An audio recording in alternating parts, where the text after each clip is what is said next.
19 तारीख को मैंने इस भारतीय जनता पार्टी के परिवार में, मोदी जी के इस विशाल परिवार में मैंने योगदान दिया। और इस परिवार में आने के बाद मुझे एक ऐसी खुशी, एक ऐसी माहौल, एक खुशनुमा वातावरण मैंने महसूस किया, जो कि मैं 14 वर्ष संघर्ष करती रही अपनी जेएमएम पार्टी में। मुझे वो सम्मान नहीं मिल पाया जिसकी मैं हकदार थी। मेरे पति स्वर्गीय दुर्गा सोरेन जी और मेरे जो बाबा हैं, जो इस झारखंड को अलग राज्य बनाए, और स्वर्गीय दुर्गा सोरेन जी का योगदान अलग राज्य बनाने में अहम भूमिका थी।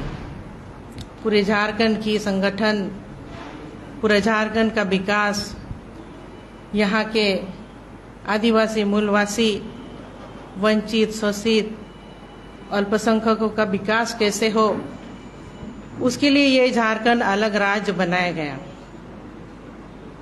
लेकिन ये सपना उनके लिए अधूरा ही रह गया।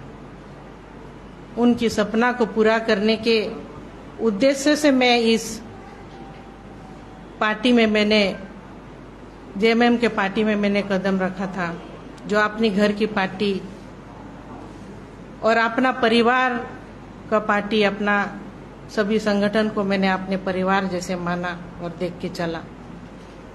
लेकिन उनकी जो सपना है उस पार्टी में भी मैंने पूरा नहीं कर पाया।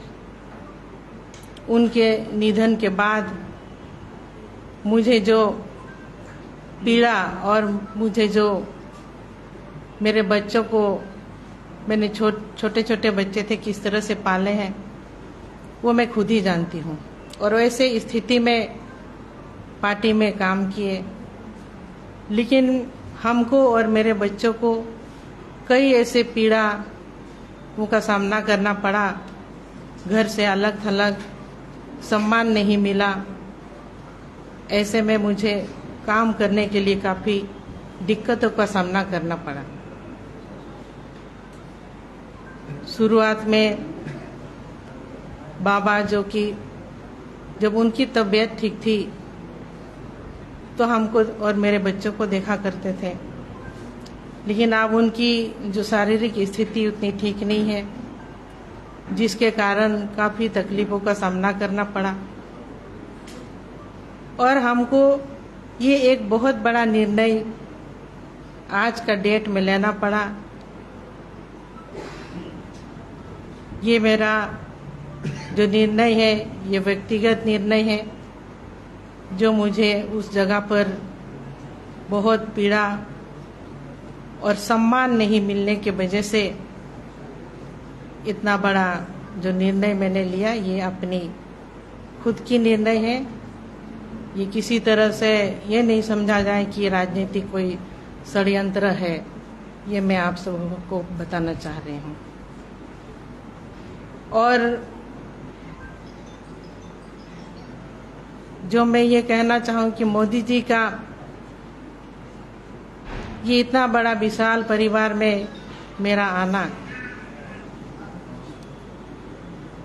मोदी जी ने जिस तरह से देश और दुनिया में हमारे इंडिया का नाम को रोशन करने के लिए एक बहुत बड़ा बीड़ा उठाए हैं, उसी उद्देश्य को लेकर के हमारे झारखंड का जो विकास है, तो मैंने यही एक रास्ता चुना है कि यहाँ का विकास होगा तो सिर्फ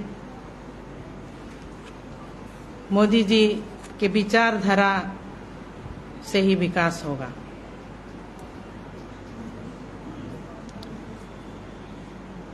कई ऐसे कामों को जो मैं झारखंड मुक्ति मोर्चा में रह करके भी नहीं करने पाई।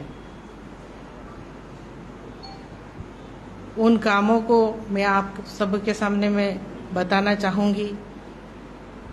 आदमकद प्रतिमा जो मैं जामा मोड़ में कई साल से लगाना चाह रही थी, उसमें मैंने हेमंत जी को भी कहा था, लेकिन उन्होंने मेरी बात नहीं सुनी।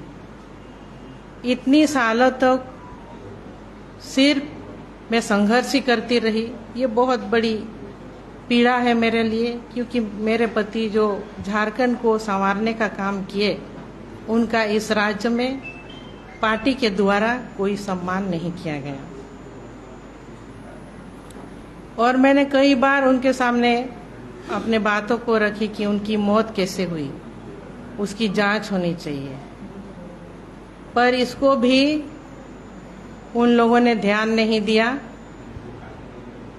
और मेरी बातों को अनसुनी करते रहे हमेशा। तो ये बहुत बड़ा मैटर है। आज तक लोग जानना चाहते हैं कि उनकी मौत कैसे हुई, इसमें जांच की आवश्यकता है। और जिस दिन कल्पना सोरेन जी अपनी राजनीतिक कदम को झारखंड के धरती में रखे, गिरिडीह लोकसभा क्षेत्र गई, उस दिन भी स्वर्गीय दुर्गा सोरेन जी का अपमान हुआ है। सभी शहीदों का उन्होंने नाम लिए, लेकिन जिन्होंने झारखंड को संवारा, झारखंड के गरीबों का मसीहा माना जाता रहा, उनको उन्होंने सम्मान नहीं देने का काम किए। ये बहुत बड़ा अन्याय है, अपमान है कि स्वर्गीय दुर्गा सोरेन जी का अपमान मैं बिल्कुल भी बर्दाश्त नहीं करूंगी। और जिस तरह से आज भारतीय जनता पार्टी में हमारे यशस्वी प्रधानमंत्री महिलाओं को, आधी आबादी को, नारी शक्ति को जिस तरह से सम्मान देते जा रहे हैं, उसको देखते हुए आज हम ये निर्णय लिए, बहुत सोच समझ करके। जिस तरह से महामहिम राष्ट्रपति उड़ीसा की एक छोटे से गांव से आती है, उनको एक सर्वोच्च पद पर बैठाने का काम किए, प्रथम नागरिकता का दर्जा देने के काम किए, और लोकसभा और राज्यसभा में जिस तरह का 33% आरक्षण को पास किया गया, एक आधी आबादी महिलाओं को आगे आने वाले दिन में सशक्तिकरण के लिए एक बड़ी मिसाल है। इसको देखते हुए सम्मान है तो सिर्फ भारतीय जनता पार्टी में महिलाओं के सम्मान है, इसको मैंने यही देखा है। जब तक स्वर्गीय दुर्गा सोरेन जी थे झारखंड मुक्ति मोर्चा में, तब तक पार्टी का नीति सिद्धांत एक सही ढंग से चलती थी। आज उनके नहीं रहने पर सभी इस सिद्धांत और मूल भावनाओं से भटक गए हैं। आज हम देख रहे हैं वहाँ दलालों का मनमानी चलता है। हर एक जिला में जब भी हम जाते थे दलालों से ही भेंट होती थी। अब ऐसे में झारखंड की धरती के हमारे जो यहाँ आदिवासी है, मूलवासी है, गरीब तत्व के लोग रहते हैं, चारों तरफ भ्रष्टाचार ही भ्रष्टाचार है। यहाँ लोगों का विकास कैसे होगा? ये झारखंड अभी तक अंधेरे में डूबा हुआ है। हमको इस अंधेरे को उजाले में लाने के लिए ये बहुत बड़ा कदम उठाना पड़ा। और आज हमको लग रहा है कि स्वर्गीय दुर्गा सोरेन जी का जो सपना है वो भारतीय जनता पार्टी के अधीन में ही और इसी के सिद्धांतों पर चलकर ही वो सपना पूरा होगा। और सपना है, उम्मीद है, सभी 14 के 14 लोकसभा सीटों में कमल का फूल खिलेंगे। और मोदी जी इस तरह के प्रयासरत हैं, दिन रात पूरा इंडिया के भ्रमण कर रहे हैं।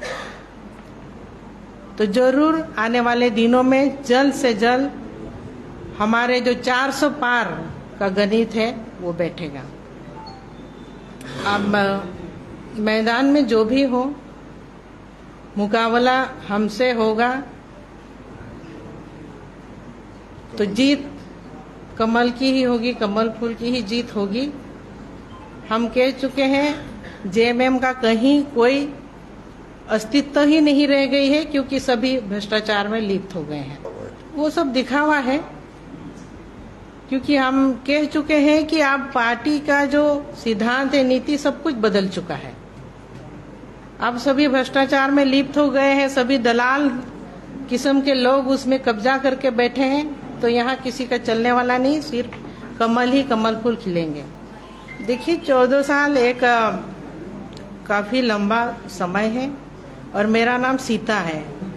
और शायद अब हमको कभी लगा भी नहीं था कि ये 14 साल मेरे लिए एक संघर्ष जो है कि अब ये संघर्ष समाप्त हो जाएगा, ये मैंने सोचा भी नहीं था और ये ऐसा हुआ है। बिल्कुल साजिश से शक के दायरे में है और इसमें मैं कई बार मांग करती रही कि उनका जो मौत किस तरह से हुआ इसका जांच होनी चाहिए, लेकिन वहाँ मेरी बातों को सुना ही नहीं जाता था, जिसके कारण अब लंबा समय बीता।